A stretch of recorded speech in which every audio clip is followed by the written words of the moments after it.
As I hammered the final stake into the ground, securing my tent in the darkness, I realized I wasn't alone. The trees seemed to be watching me, their branches tangling above me like skeletal fingers. And then I heard my own voice whisper back to me.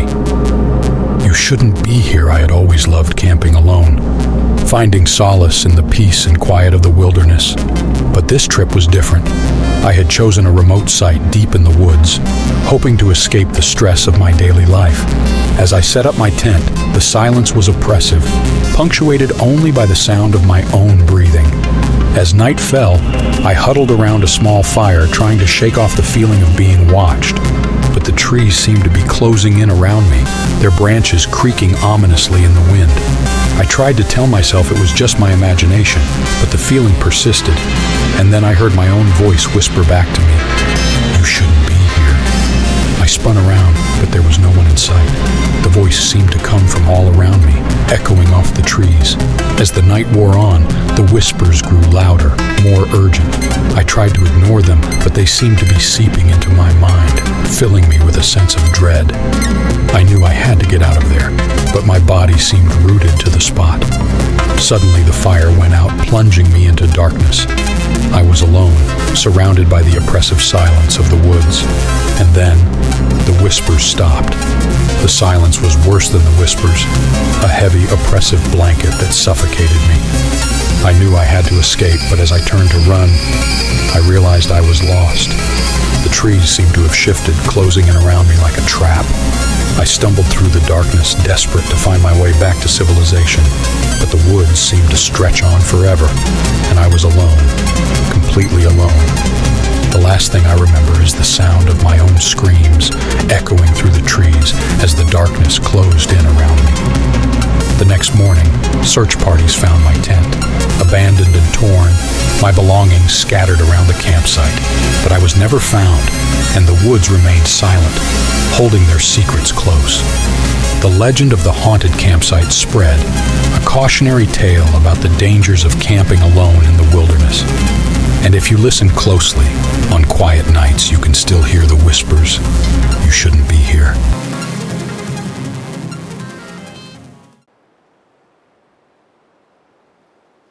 The campfire crackled, casting eerie shadows on the trees as we huddled around its warmth.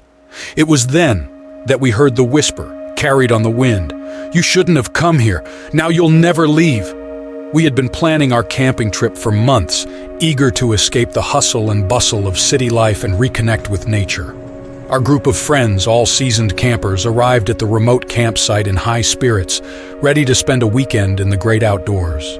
As we set up our tents, we noticed something strange. The campsite seemed abandoned. The fire pit was old and worn, the surrounding trees bearing scars from previous campfires. But it was the eerie feeling that settled in the pit of our stomachs that really caught our attention. As night fell, we huddled around the campfire, trying to shake off the feeling of being watched. It was then that we heard the whisper, carried on the wind, "You shouldn't have come here. Now you'll never leave." We laughed it off as the wind or our imagination, but the words sent a chill down our spines. As we settled in for the night, we heard strange noises in the darkness beyond the firelight. Twigs snapped, leaves rustled, and the sound of footsteps echoed through the trees. We tried to convince ourselves it was just animals, but deep down, we knew it was something more sinister. One by one, our friends began to vanish, pulled into the darkness by some unseen force. As the night wore on, the remaining few of us were left to face the horror that lurked in the shadows. We stumbled upon an ancient ritual site, hidden deep in the woods, where we discovered the dark truth. We had unknowingly disturbed a malevolent spirit, one that would stop at nothing to claim our souls. The last thing I remember is the sound of my own screams, echoing through the forest as the darkness closed in around me. The campsite was never used again, and the legend of our doomed camping trip became a cautionary tale told around campfires to frighten unsuspecting travelers. The wind still whispers those haunting words to anyone who dares to venture into those woods. You shouldn't have come here. Now you'll never leave.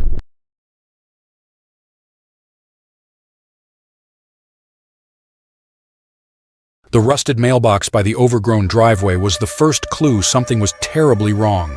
The peeling red paint hung on in defiant shreds, revealing a sickly yellow metal beneath. It looked like a giant decaying tooth. We, a ragtag group of college friends, Maya, the fearless leader, Alex, the brooding artist, and yours truly, the perpetually skeptical one, piled out of the beat-up minivan, our laughter dying in our throats. "Are you sure this is the place, Maya?" Alex asked, his voice laced with unease. Maya, usually the picture of confidence, was fiddling with a frayed map, her brow furrowed. "The coordinates match," she muttered. "But," she trailed off, her gaze sweeping over the dilapidated Victorian house that loomed ahead. Cobwebs draped the porch like ghostly shrouds, and the windows, dark and vacant, seemed to stare back at us with malevolent intent. The air, thick with the scent of decaying leaves and something else, something sour and metallic, prickled at our skin. Ignoring the growing unease, we wrestled our camping gear out of the van. Maya, ever the optimist, declared, "Just a little Gothic charm. Makes it all the more adventurous, right?" We pitched our tent in a clearing behind the house, the gnarled branches of ancient oaks clawing at the twilight sky. An unsettling stillness hung in the air, broken only by the occasional rustle in the undergrowth. Alex, usually glued to his sketchbook, remained unusually quiet, his face pale. As night fell, the real horror began. A low, mournful wail echoed through the trees, sending shivers down our spines. It wasn't a human sound, but something older, sadder, filled with a primal despair. We huddled closer, the flickering campfire casting grotesque shadows on the surrounding trees. Then came the tapping. At first we dismissed it as a loose branch, but it grew more insistent, a rhythmic drumming against the side of the house. Maya, ever the brave one, grabbed a flashlight and ventured towards the sound. We watched, our hearts pounding in our chests, as the light flickered through the dusty windows. Suddenly, a blood-curdling scream pierced the night. We sprinted towards the house, fear propelling us forward. The door hung ajar, creaking on its hinges in the sudden breeze. Maya's flashlight lay abandoned on the floor, its beam illuminating a scene ripped straight from a nightmare. Scrawled symbols, dark and archaic, covered the walls, and in the center of the room, a figure crouched on the floor. But it wasn't Maya. It was something else. A skeletal form, draped in tattered rags, its empty sockets seeming to burn with an unnatural light. As we stared, open-mouthed with horror, it turned its skull-like head towards us, a chilling smile stretching across its jawless face. The mournful wail intensified, filling the room with a suffocating dread. We didn't waste time arguing. We fled, scrambling back to the van. As we roared away, the house grew smaller in the rearview mirror, the windows flickering like malevolent eyes. The wails followed us down the deserted road, a chilling reminder of the horror we'd witnessed. We never returned to that cursed place, but the memory of that night, the night we glimpsed the darkness that lurks beneath the surface of seemingly ordinary things, continues to haunt us.